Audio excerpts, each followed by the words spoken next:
Hello po sa ating lahat. Kuya Oliver, papayag na sa gusto ni Nanay Ansing. So, ano nga ba po ito?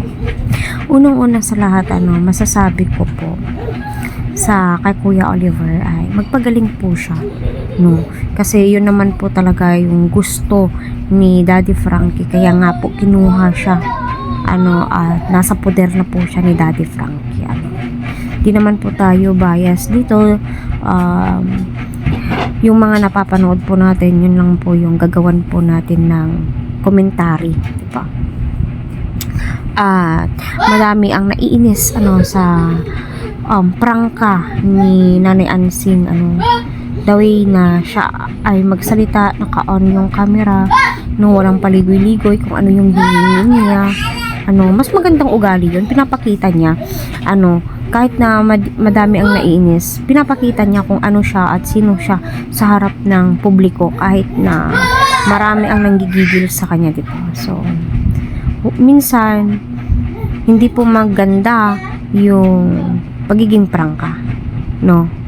Minsan, lalo na kapag may involve na pera, no? Yung bukang bibig mo, pera. Pero sa panahon po ngayon, napaka-importante po ng pera. Kahit sabihin mong maliit, piso lang yan. Yung piso or 5 cheese, hindi po yan mabubuo ang 1,000 kapag walang piso. Diba? Kaya ika nga nila, pahalagaan po natin bawat sentimo. No? At may advice ko kay Nanay Ansing, kung ano man po yung naibibigay sa'yo, Nanay Ansing, mag-save ka ng mag-save.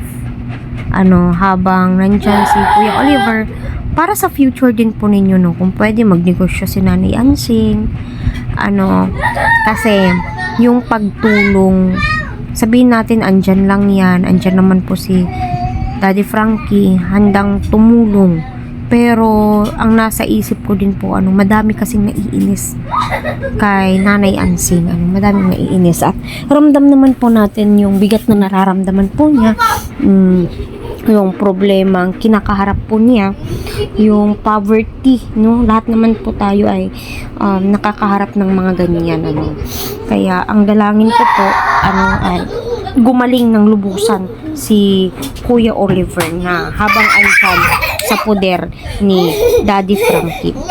So papayag si Kuya Oliver, ano nga ba yun? Siyempre, andyan na yan sa kalagayan ni Kuya Oliver ngayon, di po niya alam yung usaping pera. Sige, sabihin natin alam niya, pero hindi niya alam kung saan niya gagastuhin, kasi yung mga ganito parang wala pa sa kanilang sarili, diba? Kaya nga po, ibinibigay ni Daddy Frankie, binibigyan ni Daddy Frankie si Nanay Ansing, kasi alam niyo, may pangangailangan din po yan, So yun, para sa akin, habang andyan si Daddy Frankie, Nanay Ansing, mag-save ka at mag-save ng pera.